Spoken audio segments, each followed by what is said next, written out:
İşkembe çorbası nasıl yapılır? Evde işkembe çorbası yapmak istiyorsunuz. Dışarıda içemiyorsunuz. O zaman doğru yerdesiniz. Bugün sizlerle beraber işkembe çorbası yapacağız. Haydi o zaman tarife geçelim. Öncelikle çiğden aldığım şöyle işkembem var. Kuzu işkembesi kullanacağım ben. Bunu önce bir suda haşlayacağız. Böyle tencereme bir miktar suyumu koydum. İçerisine işkembemi ekliyorum bu şekilde. Ve bunu haşlamaya bırakacağız. Önce bir temizlik haşlaması. Bir yaklaşık yarım saat 45 dakika kadar işkembemizi temizleyecek şekilde şöyle bir ön haşlamasını yapacağız. Suyunu süzeceğiz. Daha sonra tekrardan içerisine su ekleyip bu sefer işkembemizi pişirmek için haşlamasını yapacağız. Ocağımın altını açtım. İşkembemi ekledim. Kapağını kapatıyorum ve kaynamaya bırakıyorum. Ufak bir aksaklıktan ötürü burada sesim kesilmiş, kusura bakmayın. İşkembemizi ön haşlama için soğuk su ile doldurduğumuz tencerede orta ateşte yaklaşık yarım saat kadar haşlıyoruz. Buradaki amacımız temizlenmesi. Temizlenmesi için haşladığımız işkembeyi suyunu süzdükten sonra tekrar soğuk su ekleyerek ocağa alıyoruz. Bu kısım önemli. Bu aşamada kullandığımız işkembeye bağlı olarak pişme süresi değişebilir. Kuzu kullanabilirsiniz, dana kullanabilirsiniz. Bu sizin tercihinize kalmış. O yüzden pişme süresi değişkenlik gösterebilir. Boyutuna, kalınlığına vesairesine bağlı olarak. Bu suyu kesinlikle dökmüyoruz. Haşladığımız ikinci suyu. Bu bizim çorbamızın suyu olacak. Aşağı yukarı bu suda 1-2 saat haşladıktan sonra işkembenizi kontrol edin. Güzelce piştiyse eğer, piştikten sonra suyumuzun içerisinden çıkarıyoruz. İşkembemiz pişti. Şimdi işkembemizi tenceremizden alacağız ve doğrayacağız. Daha sonra da çorbamızı bitireceğiz. Dostlar, tarifin malzemelerinin oranlarını vesairesini tek tek söylemiyorum. Video açıklamasına bırakıyorum onu. Video açıklamasından malzemelerin oranlarını, miktarlarını bulabilirsiniz. Haydi doğramaya geçelim. Tabii tencereden aldığımız için işkembem hala çok sıcak. Biraz tutmakta zorlanacağım.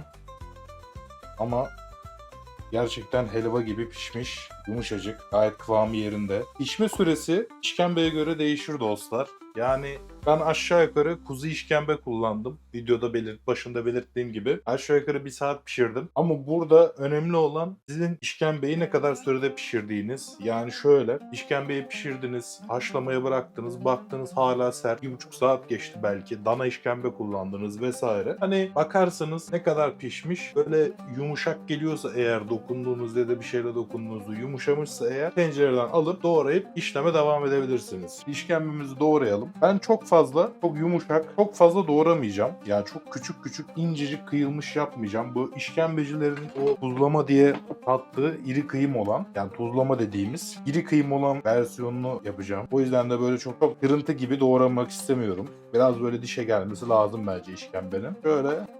Hala çok sıcak, o yüzden biraz dokunmakta zorlanıyorum. Tencereden yeni aldık. Siz tabi bu aşamada işkembeyi biraz böyle dışarıda soğutabilirsiniz. Elinize tutabileceğiniz ısıya geldiğinde rahat rahat işleminizi yaparsınız.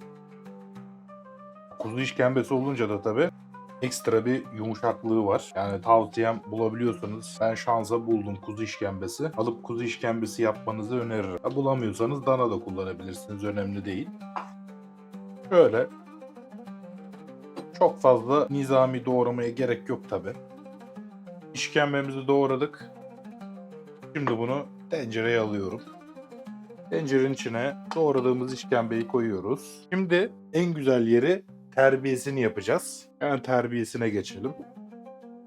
Evet dostlar, terbiyemiz için malzemelerimiz yoğurt, un ve yumurta kullanacağım ben terbiyede. Nasıl yapacağız? Şöyle yumurtamı önce bir kaba alıyorum. Şöyle bir karıştıralım yavaş yavaş.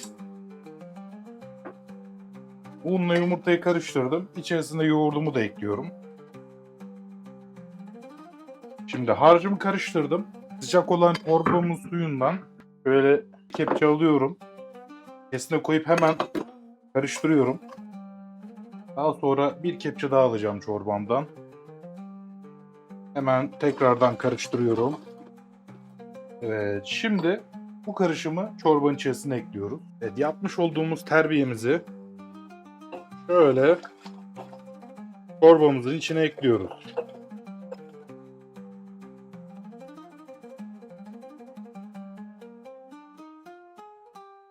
Çorbayı iyice karıştırdık. Şimdi bunu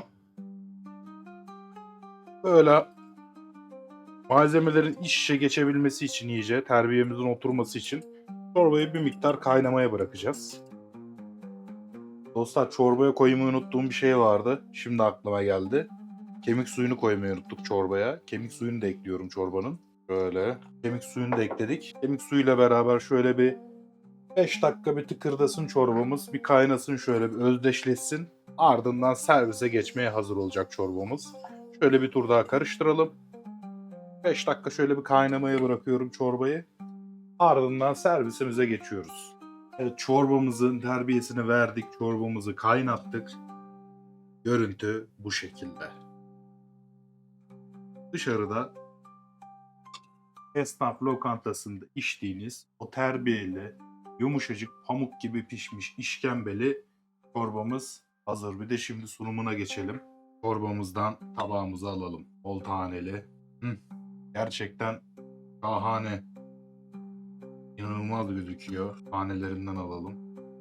İşkembemiz çok güzel pişti. Pamuk gibi. Adeta ağızda dağılıyor. Ya gerçekten ağızda dağılıyor. Şöyle yağımızdan da süsleyelim.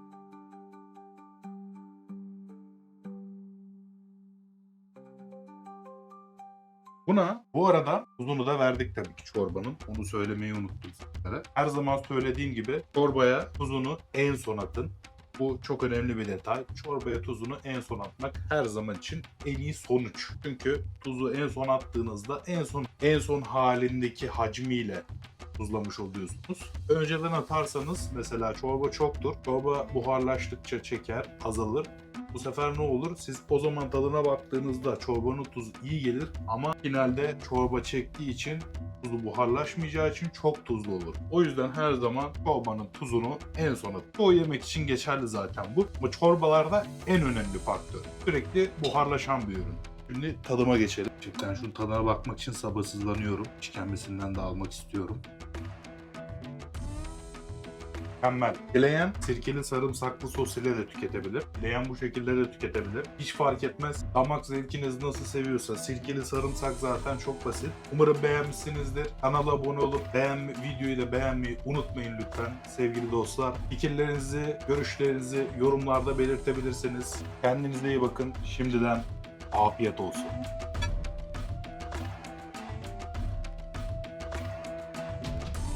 Mükemmel.